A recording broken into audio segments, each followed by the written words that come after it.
Buenas tardes, bienvenidos.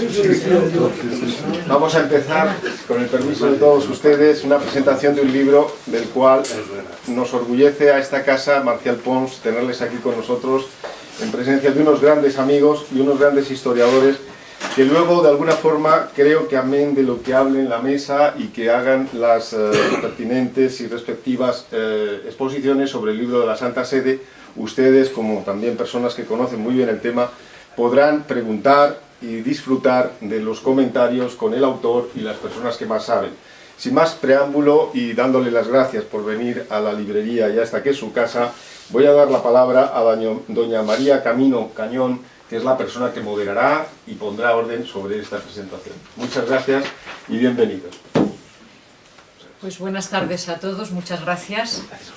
Y lo primero es expresar el reconocimiento a esta casa por acoger la presentación de este libro. Muchas gracias. A ustedes por ver. Y también quiero expresar el reconocimiento al señor cardenal, don Carlos Osoro, que ha aceptado la presidencia, aunque esté sentado no en el centro, pero la presidencia está donde está él, de este acto. Gracias al autor, que con su trabajo nos ha posibilitado el encontrarnos y sobre todo el tener acceso a esta obra magistral y a tantísimo trabajo como hay en ella, que a nosotros se nos da ya hecho y elaborado, y que va a posibilitar, entiendo yo, el acceso y la comprensión de un fenómeno que pues puede facilitar la lectura del presente, como suele suceder con los buenos libros de historia, que buceando en ella la comprensión del presente se recrea y nos permite comprender nuevas perspectivas y también tener un punto de referencia para establecer nexos, establecer lazos, establecer puentes y reconocer cómo es posible también en el presente superar algunas de las dificultades que tenemos planteadas.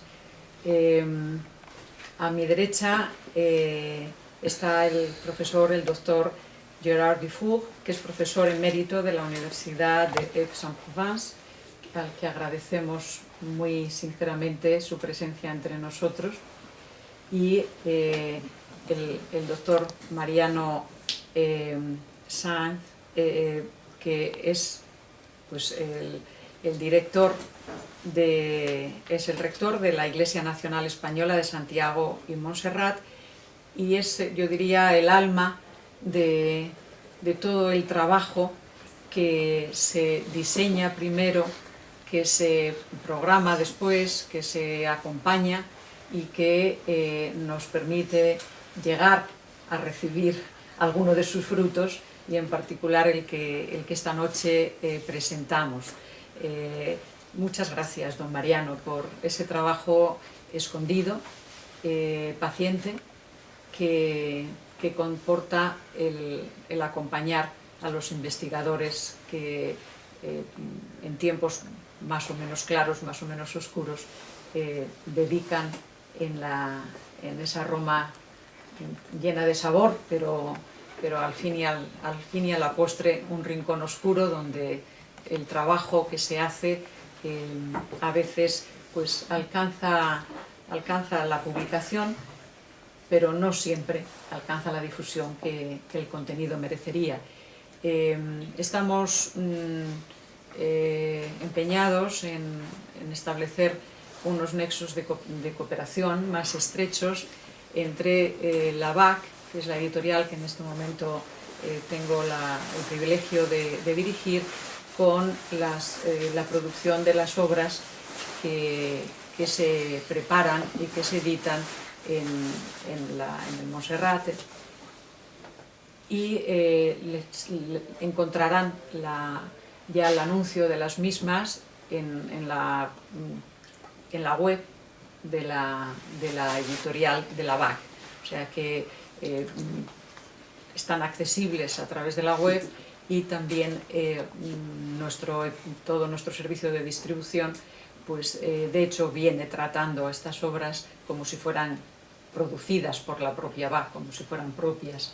En este sentido, él ha tenido la deferencia de que la Bach estuviera presente en esta presentación a través de mi persona, y le agradezco muy sinceramente el que podamos hoy manifestar públicamente que estamos en ese consorcio, diríamos. Pues muchas gracias, y vamos a comenzar la presentación por el profesor Gerard Dufour, que nos va a comentar el contenido del libro, y vamos a aprender de su exposición y sus palabras. Muchas gracias. Gracias a usted. Eminentísimo y reverendísimo señor cardenal y arzobispo de Madrid, reverendo rector de la Iglesia Española en Roma, señora directora de la BAC, estimados colegas y amigos.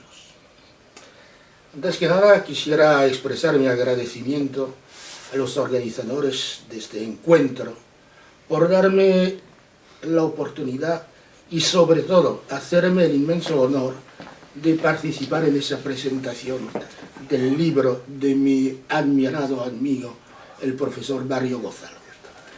La Santa Sede y los obispos españoles en el trienio liberal y el inicio de la reacción, que es evidentemente una obra fundamental para entender lo que llamamos el trienio liberal. En efecto, como decía Bonald, cuando uno trata de política, inmediatamente tiene que hablar de religión.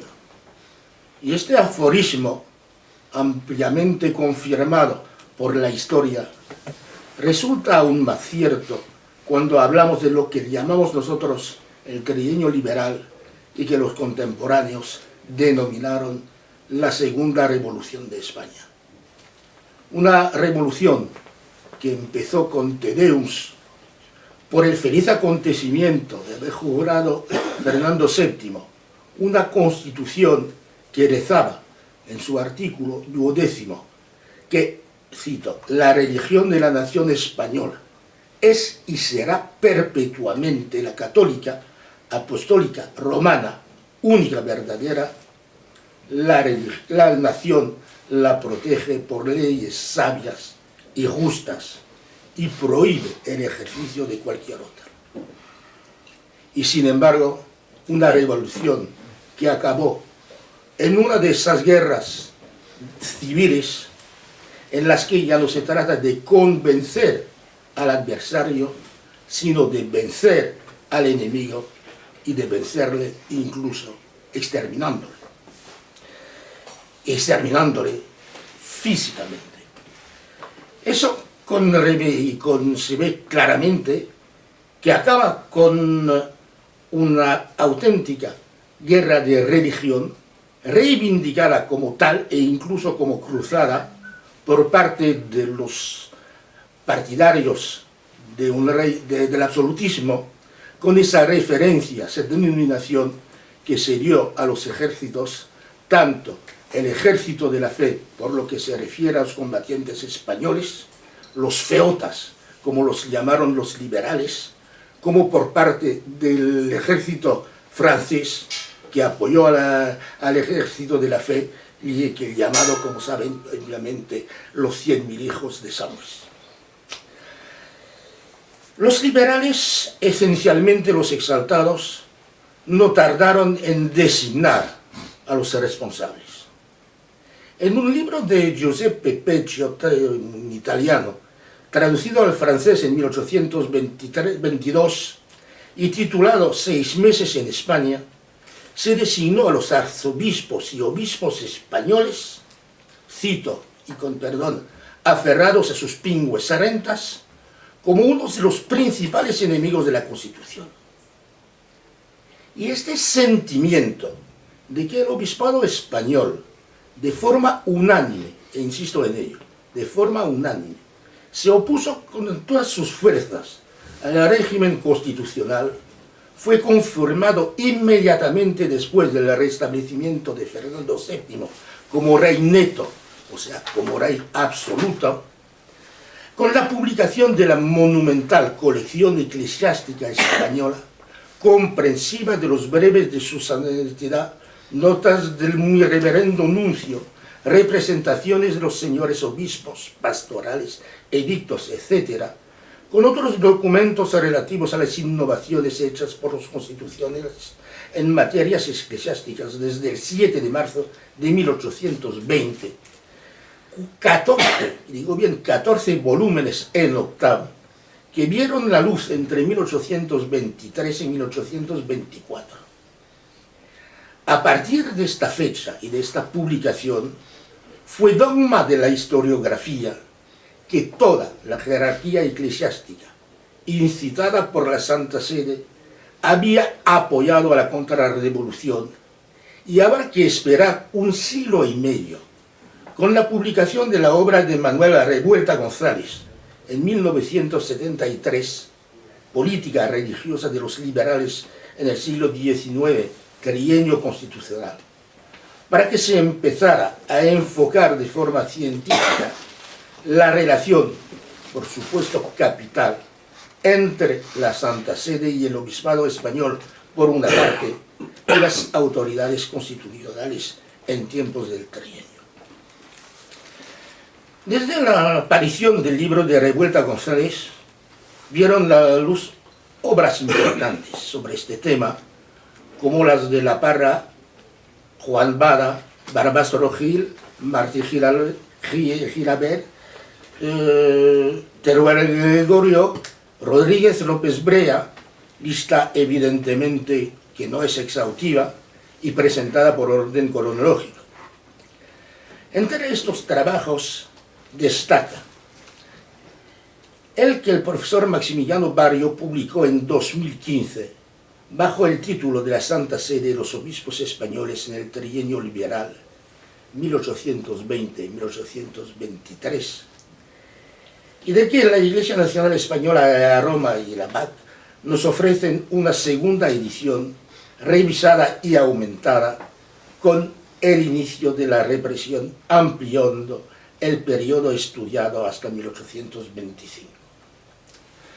La primera edición se hago rapidísimamente, lo que es poco menos que un portento en nuestro mundo de la historia, lo cual supone un excelente autor, un excelente editor, una excelente distribución, cosas que no siempre están al alcance de la mano.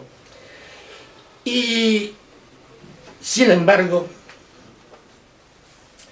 tal éxito tiene sus explicaciones. Y me centraré en las explicaciones que se refieren al autor. Primero, el inmenso prestigio del que se beneficia el profesor Maximiliano Barrio Gonzalo, que es para mí, y mejorando lo presente por si acaso, pero que es para mí el mejor conocedor de la historia de la Iglesia actualmente. El mejor conocedor de lo que llamó él esa élite de poder que son los obispos, que fueron y son los obispos, cuyo perfil socioeconómico estudió sistemáticamente durante unos 20 años, publicando sede por sede los resultados de sus investigaciones en los números de antológica annua del Instituto Español de Historia Eclesiástica, antes de ofrecernos en 2004 su magnífica síntesis y suma al mismo tiempo sobre el Real Patronato y los obispos españoles del antiguo régimen 1556-1834. Luego, segunda explicación, el enfoque de la investigación, y no se limita, como suele ser, a una visión hispano-española del problema, sino que lo abarca en toda su dimensión, o sea, incluyendo a la propia Santa Sede, y que no se restringe a examinar las actuaciones o tomas de posiciones individuales de los obispos españoles frente al poder civil constitucional, sino que reconstituye toda la cadena de mando, si me permiten la expresión, desde los propios papas hasta dichos obispos, pasando por los secretarios de Estado del Vaticano y el nuncio apostólico en Madrid. Y por fin destaca este trabajo por el método seguido, que es exactamente el mismo que el seguido con el perfil socioeconómico de los obispos. Una investigación completa, fundada en un control perfecto de la bibliografía secundaria, tanto la publicada en español, lo que es normal, pero también sí en francés, y una explotación sistemática de las fuentes, tanto impresas como manuscritas, incluyendo la prensa, que pese a su enorme valor informativo que puso en su tiempo de realce el profesor Alberto Gil Novales, que en paz descanse, en sus Sociedades Patrióticas publicadas en 1975, sigue nada, o poco, o relativamente poco utilizada, incluso por historiadores de gran prestigio y valor. Y sobre todo por una investigación detenida en los fondos del Archivo Secreto Vaticano, un archivo tan solo secreto para los que no se acercan a él, puesto que, al contrario de lo que se puede leer de vez en cuando, incluso en obras serias, pues el Vaticano no pone ninguna dificultad al investigador para consultar los fondos de esta época. Entre estos fondos del Vaticano figura en la rúbrica Esteri la correspondencia casi cotidiana dirigida por el nuncio Maggi al secretario de Estado, a los secretarios de Estado, mejor dicho, ya que fueron dos sucesivamente por transición del Papa. Es algo fundamental, no solo como fuente sobre las reacciones de la Santa Sede del Obispado español frente a las reformas eclesiásticas propugnadas por los liberales, sino para profundizar nuestro conocimiento del trienio liberal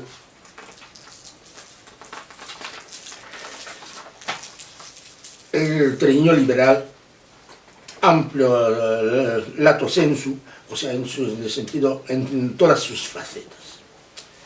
El profesor Maximiliano Barrio Gonzalo conoce esa correspondencia como nadie, y es de valorar su paciente y metódico sistema de investigación, que sabe dar tiempo al tiempo, sin premura, lo que le permite al mismo tiempo acumular datos y madurar la reflexión,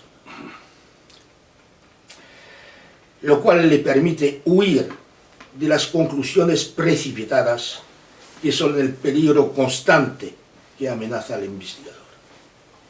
Y desde este punto de vista, me es muy grato señalar que la primera etapa de la presentación de la documentación recogida y de las subsecuentes conclusiones a las que llegó el profesor fue con motivo del coloquio internacional que organizamos en Aix-en-Provence en 1987, sobre el liberalismo cristiano y catolicismo liberal en España, Francia e Italia en la primera mitad del siglo XVIII.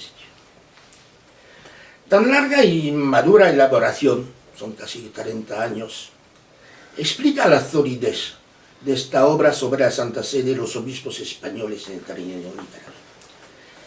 Obra que no dudaré en calificar de definitiva y de la cual conviene destacar algunos hechos relevantes, como la evolución de la actitud del nuncio apostólico en Madrid, Monseñor Giustiniani, que al principio, a pesar de sus pocas simpatías para con los rebeldes, no vio ninguna incompatibilidad entre la religión y la Constitución de la monarquía española, publicada en Cádiz en 1812. Y al contrario, pensó que se podía, y cito, defender la Iglesia, valiéndose de las propias armas que ofrecía la Carta Constitucional. Una táctica, se ha dicho de paso, que no dudaron en utilizar los salutistas y, por ejemplo, los redactores del Amigo de la Religión, publicado en Barcelona, denunciaron sistemáticamente como reos de lesa Constitución a los propios liberales partidarios de reformas en materia de disciplina eclesiástica, abolición de la Inquisición, del voto de Santiago, reforma del diezmo y de las órdenes regulares, por ejemplo. O liberales que no se atenían a la prohibición de los obispos de leer obras dañosas e impías. El segundo punto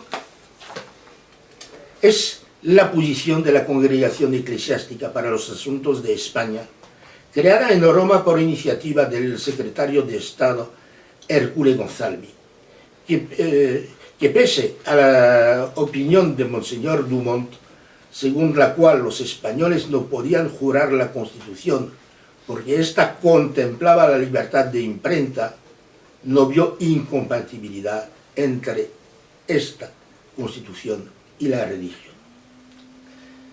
Punto importante también, la evolución de la posición de la Santa Sede respecto al régimen liberal, pasando de la tolerancia a la inquietud, cuando el contagio revolucionario se extendió al reino de Nápoles, y más que de la inquietud, cuando en 1822 el enfrentamiento político entre realistas y liberales se transformó en una auténtica guerra civil, sin llegar, sin embargo, a un alineamiento total de la Santa Sede con la Santa Alianza, con la que siempre mantuvo cierta distancia.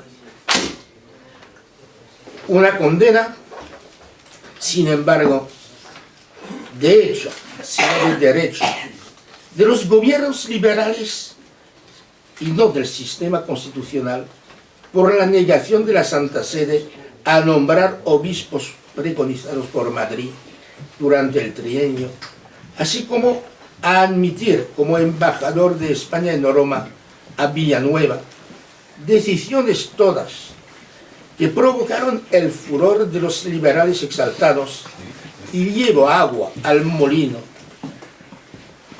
de los eclesiásticos facciosos, como los designaban los liberales, entre los cuales algunos nos dudaron en tomar las armas para restablecer el absolutismo, como el famoso tarapense Marañón, que en Francia se granjeó una fama extraordinaria entre los realistas, gracias al poema que le consagró el gran poeta Alfred de Vigny. Y por fin, la presencia dentro del episcopado español de un grupo mayoritario de prelados realistas y reaccionarios, pero también de otro de obispos constitucionales, que ambos se examinan detenidamente en esta obra. Hay que decir que todo ello estaba ya en la primera edición de la Santa Sede de los Obispos Españoles. Hoy tenemos una versión revisada y aumentada. Voy a confesar que no me tomé la pena de cotejar línea a línea las dos versiones, eso no. Pero no tengo la menor duda de que el profesor Barrio no tuvo que revisar mucho. No es una edición corregida y aumentada, sencillamente porque no había nada que corregir. En cambio, sí que viene aumentada, y eso de forma más que sustancial, por lo que se refiere a la última parte del libro, la consagrada al triunfo de la reacción y la represión. Como señala en su libro el profesor, los principales historiadores que abordaron el tema de la represión que siguió el restablecimiento de Fernando VII como rey absoluto, Fontana, La Parra y sobre todo Jean-Philippe Louis, prestaron muy poca atención, en realidad se podría decir ninguna atención, a la participación de la Iglesia española en este proceso de depuración y de represión, tanto como verdugos como víctimas. Y sin embargo, a juicio del profesor, algunos obispos, cito, pasaron entonces sin escrúpulos de víctimas a verdugos de la justicia regia. Luis XVIII, que se consideraba como cabeza de la familia de los Borbones, nunca perdonó a Fernando VII el no haber seguido en 1814 su consejo de seguir, su recomendación de seguir su ejemplo, otorgando de su propia iniciativa una constitución a los españoles. Y cuando por presión de la Santa Alianza y de los ultras franceses acaullados por el noble vizconde, que era la expresión que se solía utilizar entonces, el noble vizconde de Chateaubriand, pues Luis XVIII se vio obligado a intervenir militarmente en España, recomendó a su lugarteniente, duque de Angulema, insistir cerca de Fernando VII en la necesidad de aplicar lo que era para él lo esencial de su política, aunque la verdad hubo notables y numerosas excepciones, esa política que expresaba en esa fórmula olvido y perdón.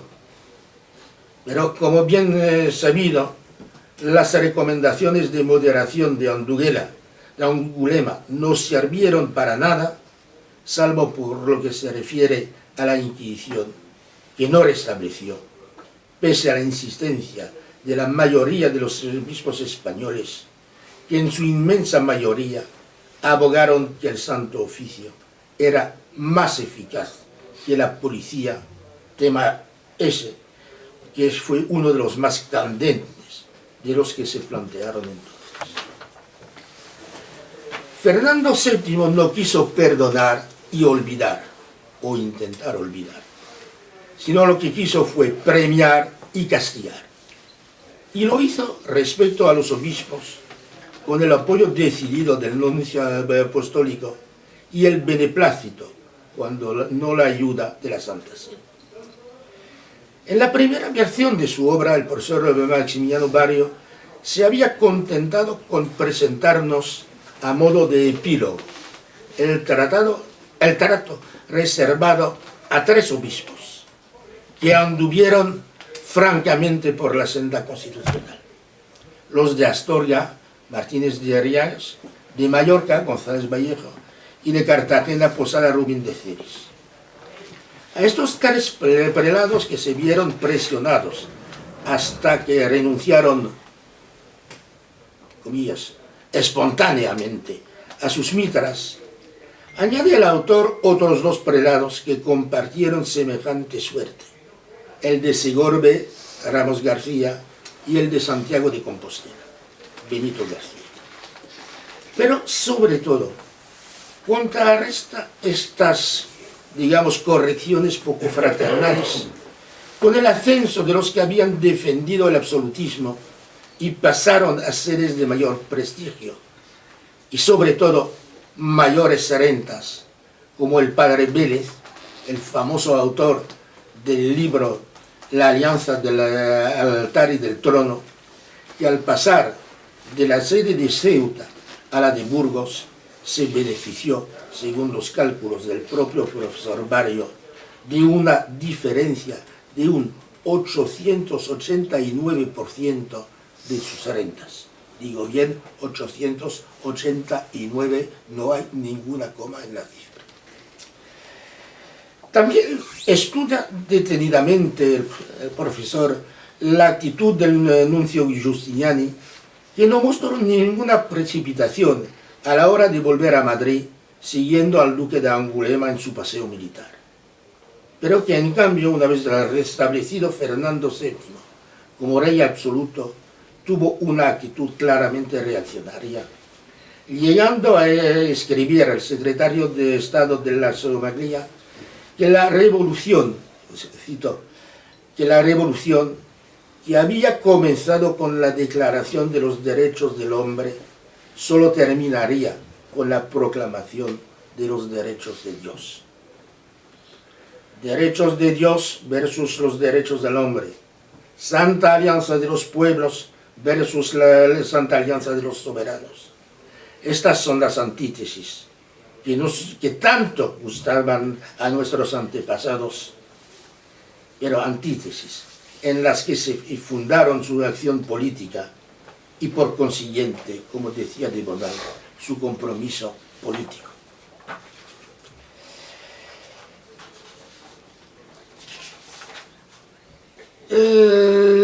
En resumidas cuentas, creo que conviene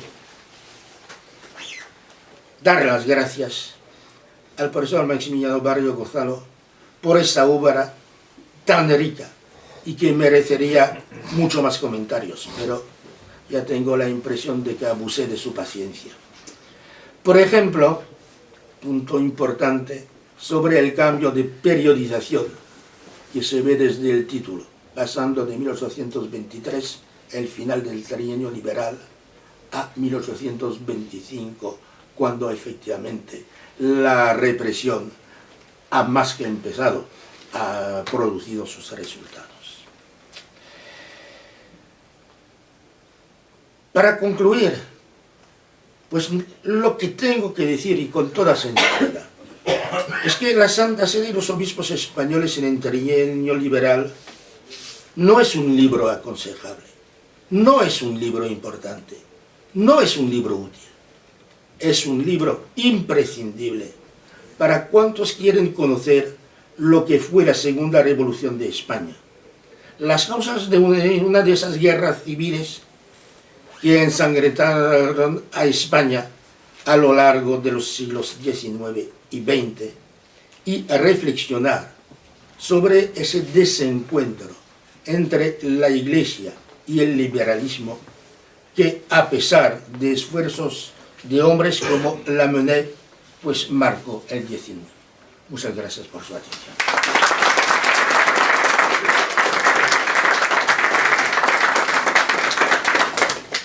Muchísimas gracias, profesor Dufour, por esta lección magistral que nos ha acercado en profundidad a la obra del profesor Barrio.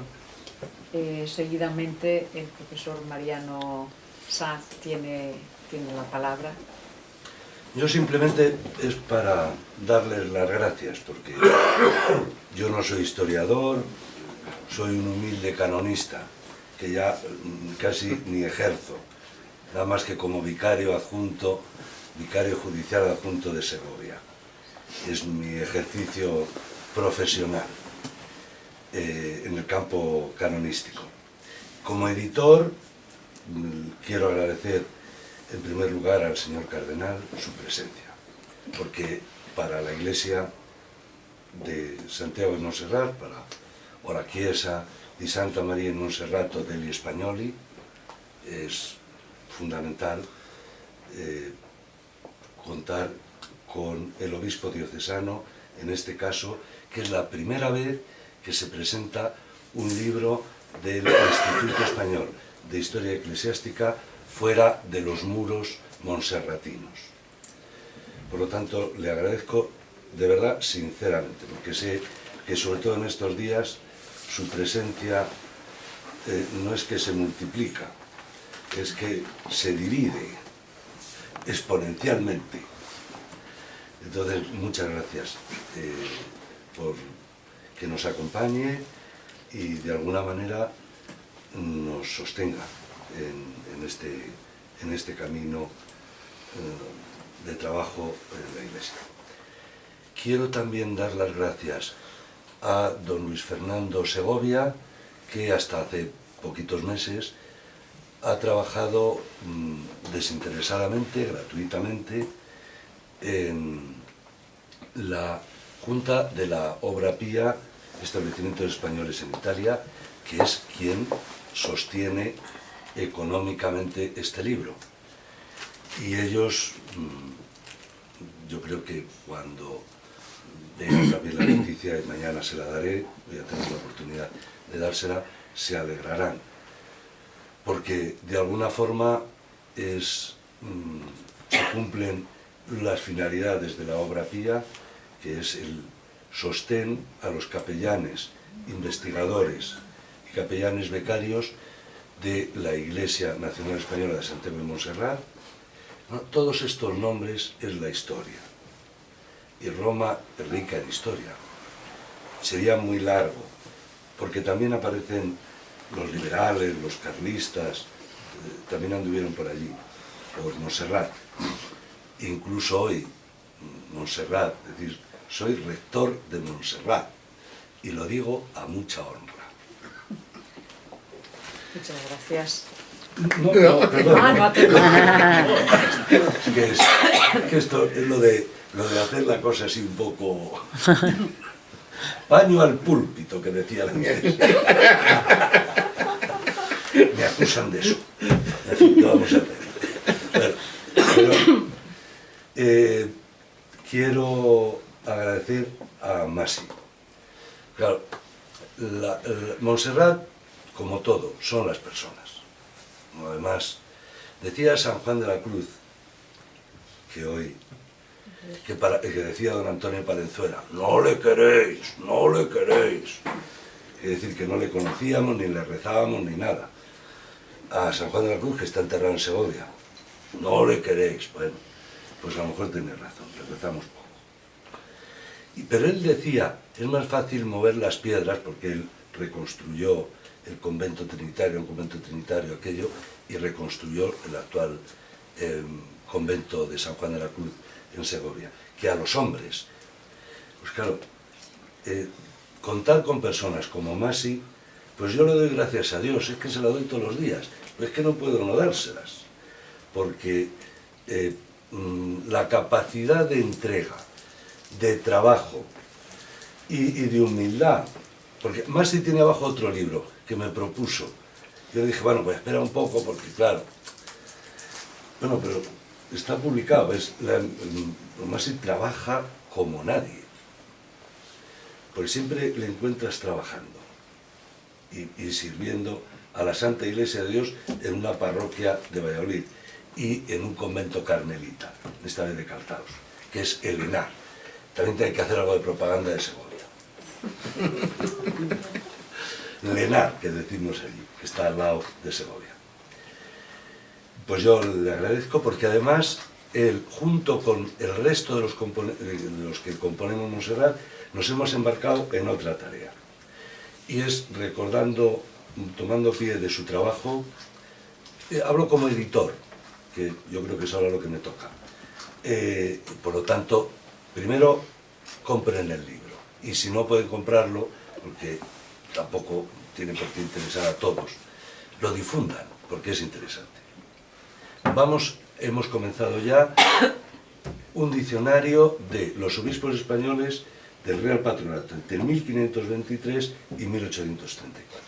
Y colaboramos, en principio, los monserratinos. Y luego, como no damos abasto, pues habrá más. Lo dirige evidentemente Maximiliano Barrio. Ya hemos tenido la primera reunión de lo que yo he dado en llamar pomposamente comité científico y ellos ya estarán trabajando. Y hay más proyectos en Montserrat. Está Daniel aquí, que es el señor delegado adjunto de liturgia de la diócesis de Madrid, y él va a dirigir, si Dios quiere, un primer seminario permanente interdisciplinar sobre música litúrgica, sacra o religiosa. Y lo hacemos del 17 al 19. Veremos qué sale de ahí. Y hay más proyectos editoriales, pero eso parece que no hay que decirlos, porque a lo mejor se fastidia. Entonces, es mejor, sobre todo, crear un poco de expectación. Yo le agradezco al profesor Gerard Dufour su trabajo no solo aquí, sino su calidad de hispanista que quiere a España. Eso no le quita lo que es también más como historiador. Y también, de manera particular, quiero agradecer a Luis Domínguez, a Carlos Pascual, a la librería Marcial Pons, que estemos aquí. Estamos aquí porque son amigos de tantos años que he venido por aquí y siempre me han tratado muy bien. Por supuesto, he comprado, claro. Porque si no, ¿para qué? Pero la librería, todo, siendo a mí siempre me recuerda el librero, el hombre que va con el latillo de los libros y va por ahí vendiendo, ¿verdad?, los viejos pliegos de cordel. Y siempre el librero, claro, tiene que vender porque si no, no come, pero crea personas. Y en España, que el gran problema de España es el analfabetismo. Hasta 1930. Hasta 1910 estábamos como Italia, en un 70%. Italia baja a un 30, un 40% en el 30. Nosotros nos mantenemos en el 60%.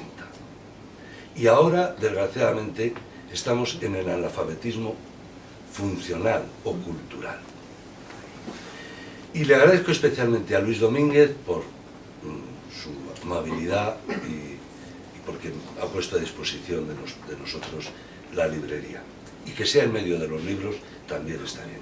Y sobre todo, que sea un libro de la Iglesia, sobre la Iglesia, escrito por un eclesiástico en la librería Marcial Pons.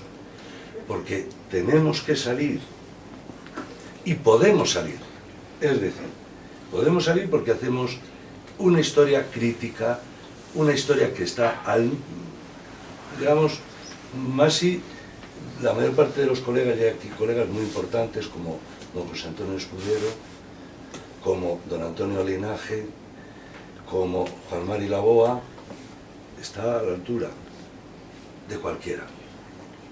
Y la historiografía hecha por eclesiásticos en España hoy, gracias a Dios, podemos estar en Marcial Pons. Y me gustaría que estuviésemos más. Es decir, no tengamos miedo, como decía Juan Pablo, y como dice, con perdón, el señor obispo de Roma. Salgamos, porque además la gente está deseando de vernos y de encontrarse con nosotros como curas, pero también como historiadores. Muchas gracias, sobre todo a Camino por su amabilidad y porque nos conocíamos de la reencarnación anterior y ahora estamos en otra reencarnación. Aquí nos reencarnamos. Sí. Muchas gracias. Muchas gracias. Muchas gracias.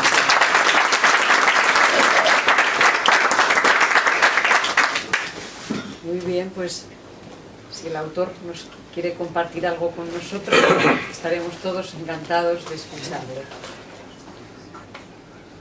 Yo solo pensaba dar las gracias, en primer lugar, al señor cardenal por la gentileza de acompañarnos, a Camino por ser tan amable de venir y presidir esta sesión, a Gerard, aunque como es buen amigo no le tengo que dar las gracias, sino alegrarme porque haya venido, y a don Mariano, que es el artífice de este acto que estamos celebrando.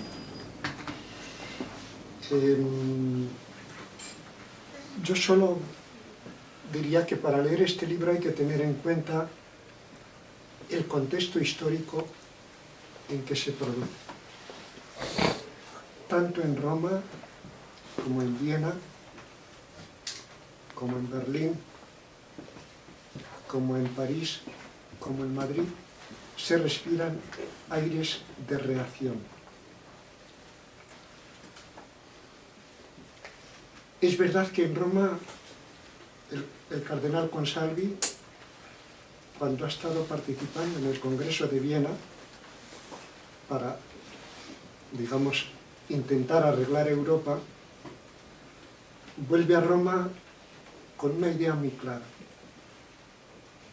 Han cambiado muchas cosas que ya no tienen vuelta atrás y hay que aceptarlas. Sin embargo, eso que Consalvi lo ve y lo dice e intenta llevarlo a cabo,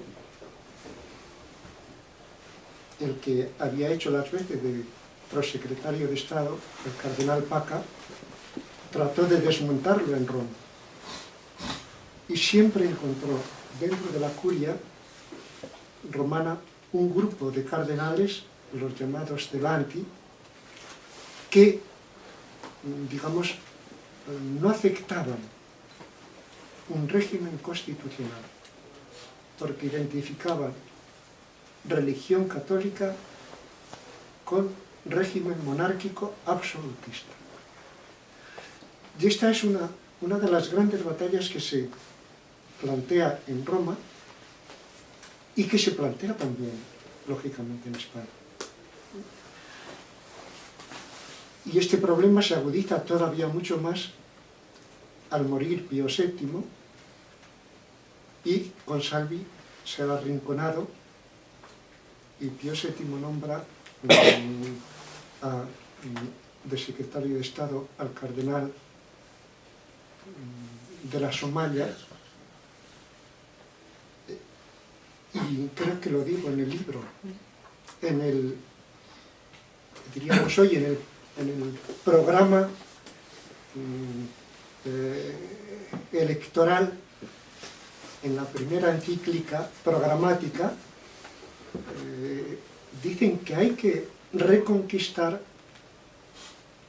digamos, el poder en la sociedad, que la Iglesia tiene que ser la que marque las pautas de los comportamientos y de las actuaciones de la sociedad, lo cual produce lógicamente enfrentamientos, porque en España va a haber unos cuantos obispos que son mucho más radicales que el nuncio, aunque el nuncio también lo es, como Iguanzo, el Vélez que has citado.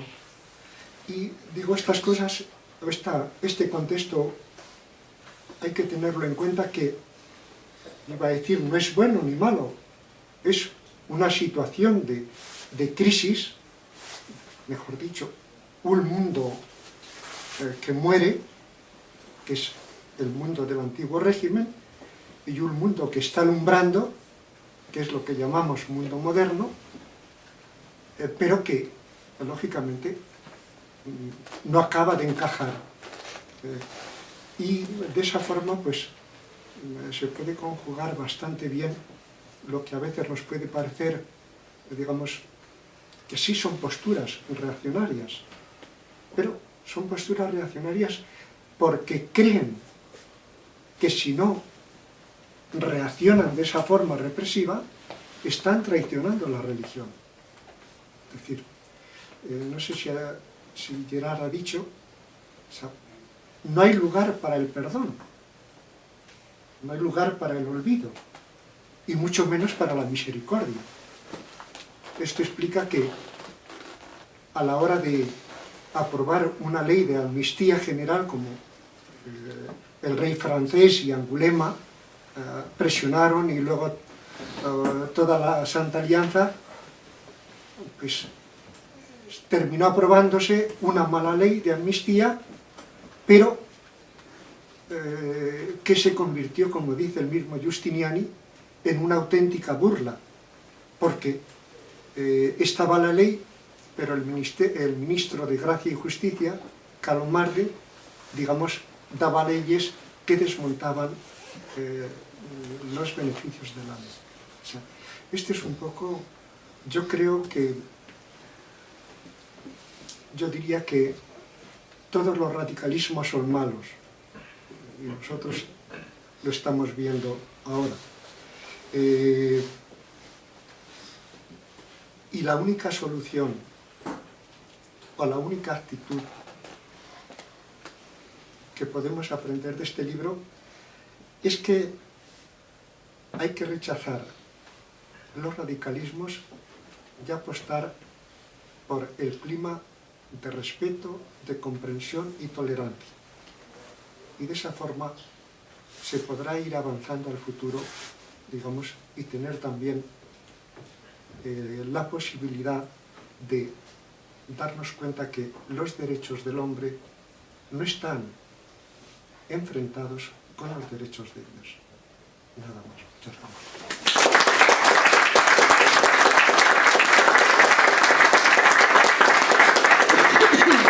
Muchísimas gracias por esas palabras de sabiduría ya condensada.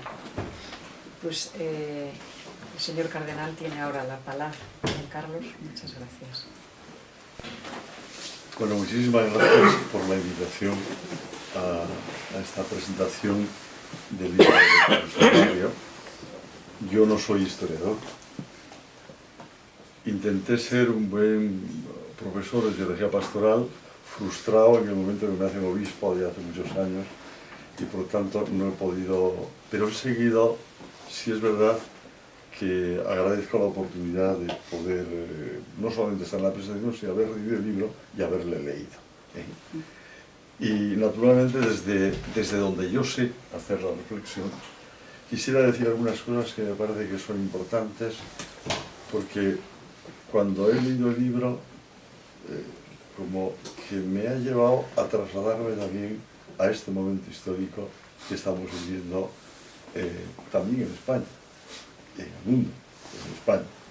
Y lo que supone también la presencia del Papa Francisco en la Iglesia. Bien, es cierto que el libro presenta, lo que ha dicho el profesor Gerard, un cambio, no solamente en España, es decir, en toda Europa, ¿no? Y que en concreto en España obliga al rey Fernando VII, más por miedo a perder la corona por convicción, a restaurar la Constitución de 1812. De alguna manera, en el libro aparece, pues, surgen esas dos Españas que parece que tenemos la manía de seguirlas perpetuando. Y de alguna manera se están en esa reflexión que yo puedo hacer como pastor, pues creo que sí que se puede decir esto, ¿no? No entro en algunos apuntes más que yo he hecho, sino siempre decir esto, ¿no? Si durante los primeros años del reinado de Fernando VII este había procurado obispos leales a su causa, ahora el gobierno liberal buscaba nuevos obispos que defendieran el liberalismo y las reformas eclesiásticas que pensaba llevar a cabo. Pero el resultado era una iglesia, pues, dividida, sometida al poder, bien absolutista o bien liberal, que había perdido la libertad de alguna manera, ¿no? Es significativo el artículo de la miscelánea donde quedaba reflejada la postura de la mayoría de los obispos españoles, con la excepción del arzobispo de Toledo y del obispo de Barcelona. En esa miscelánea se dice esta expresión: de la multitud de cartas pastorales, órdenes circulares, sermones y demás producciones de esta clase que se componen con motivo del restablecimiento del régimen constitucional, vemos muy pocas que a imitación de los señores cardenales, arzobispo de Toledo y del obispo de Barcelona, hablen con un lenguaje franco, decidido y constitucional, cual conviene a las circunstancias. Por otra parte, en Roma, el Papa Pío VII, que había sido prisionero de Napoleón, vio en el Congreso de Viena un intento de restaurar el antiguo régimen y recuperar de alguna manera el espacio que había perdido la Iglesia. En las libertades modernas verán la raíz de la secularización que está afectando al occidente cristiano, por lo que consideró que la vuelta al pasado era la mejor garantía para que la Iglesia pudiera realizar su misión. En relación a lo que estaba sucediendo en España, el Papa creó pues, aquella Congregación de Asuntos Eclesiásticos de España, formada por un grupo de cardenales plural, que ponía de manifiesto la propia división existente en el seno de la Iglesia. Hay algo en las memorias de ultratumba de Chateaubriand, hay una serie de expresiones que a veces ser meditadas, por lo que nos retrotraen también a muchos momentos, ¿no? Los cardenales estaban divididos en 3 facciones. La primera se compone de aquellos que tratan de ir con la marcha de los tiempos. La segunda, formada por los celantes, que a los puede hablar un instante pues, de llorar, conservadores que quieren volver a los tiempos pasados. Y por último, la tercera fracción, a los inmovilistas, gestorios, que no quieren o no pueden ir ni adelante ni atrás. ¿Qué análisis pastoral yo podría hacer de todo esto hoy? Pues tras la Revolución Francesa y la llegada del liberalismo, la Iglesia tuvo miedo a la libertad. Y no es extraño este miedo en muchos momentos de la historia. También en este. También en los momentos que estamos viviendo. Ni la política religiosa de los gobiernos liberales, ni el sometimiento al absolutismo monárquico facilitaron un tránsito pacífico a los nuevos tiempos. Los ultramontanos mirarían con recelo las propuestas de la reforma de los gobiernos liberales. En las Cortes de Cádiz veía la destrucción del antiguo régimen y en consecuencia la ruptura de la alianza entre el trono y el altar, por obra del pensamiento ilustrado introducido en España por los Borbones. El liberalismo había modificado la situación de la Iglesia en el antiguo régimen. La Iglesia perdió la protección del Estado. El derecho nuevo introducía la libertad religiosa que, de alguna forma, acababa con la unidad católica de la nación. Y habrán de pasar muchos años para que la Iglesia descubriese que no debía temer la libertad. Pero pasan los años, pues seguimos temiendo la libertad. En España una parte del catolicismo tomaría esta dirección, ¿no? Defender la libertad era defender su propio derecho a existir como Iglesia, a tener un papel en una sociedad que no le era ajena, aunque algunos quisieran reducirla al interior de la conciencia. En un sector de la Iglesia española había una exigencia de libertad. La Iglesia había nacido libre, libre de cualquier política, cultura, sociedad. Había nacido con carácter universal y con una capacidad para transformar la vida social, cultural y política de los pueblos. Y, yo creo que es especialmente importante ver cómo se produce pues, un cambio en España, ¿no? Un cambio que, no sé, yo siempre digo que lo que sucede con la venida de León XIII como sucesor de Pedro, que supone un cambio. Yo lo comparo con lo que está sucediendo ahora con el Papa Francisco.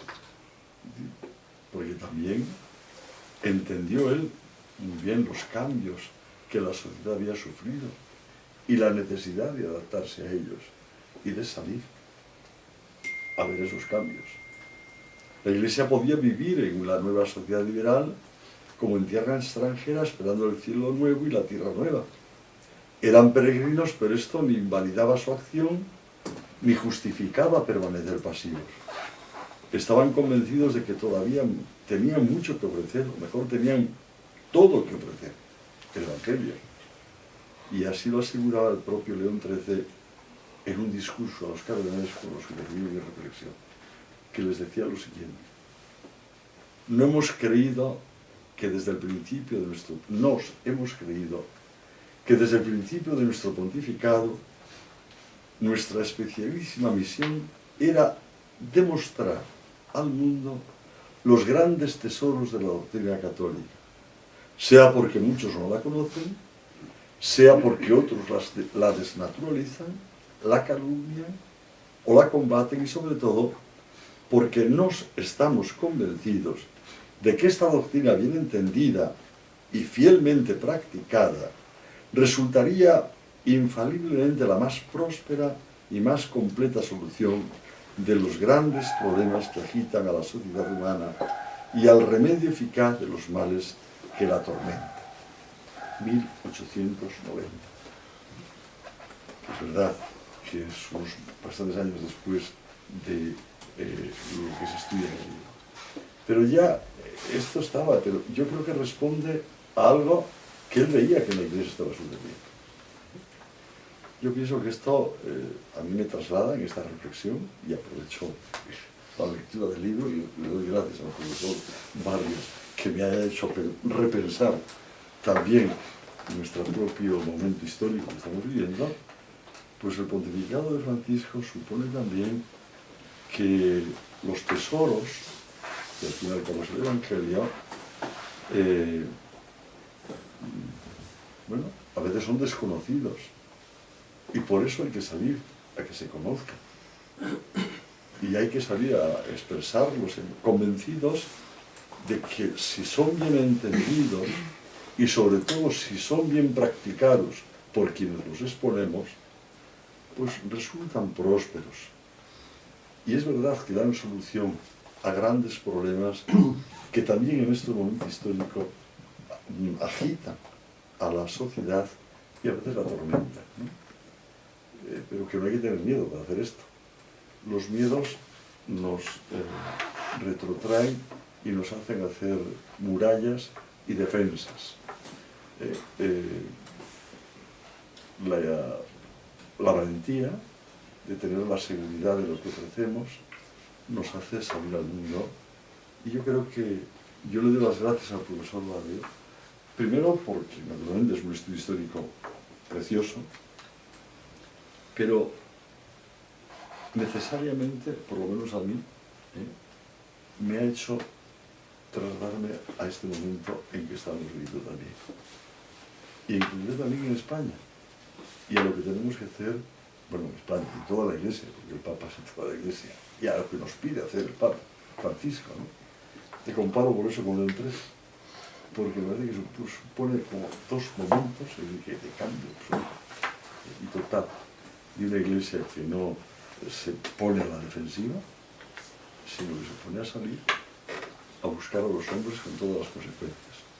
Así que ya solamente porque ha hecho este favor al cardenal de repensar esto, le doy las gracias a usted, al Colegio de Santiago y Montserrat, en él al rector, por esta obra que me parece que vale la pena, y que sigáis haciendo las obras de estas, porque nos vienen bien a todos, y esto también cambia la sociedad, y nos hace también más humanos y con más capacidad de diálogo. Y gracias a la profesora Antonio por su presencia. Gracias.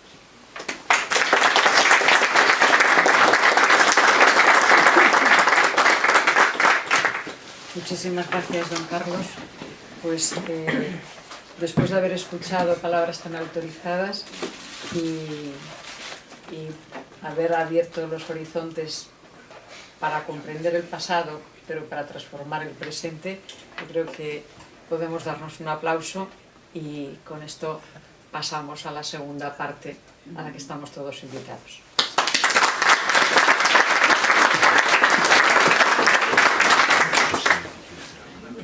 Sí, por favor, si alguien quiere comentar o decir algo. Gracias.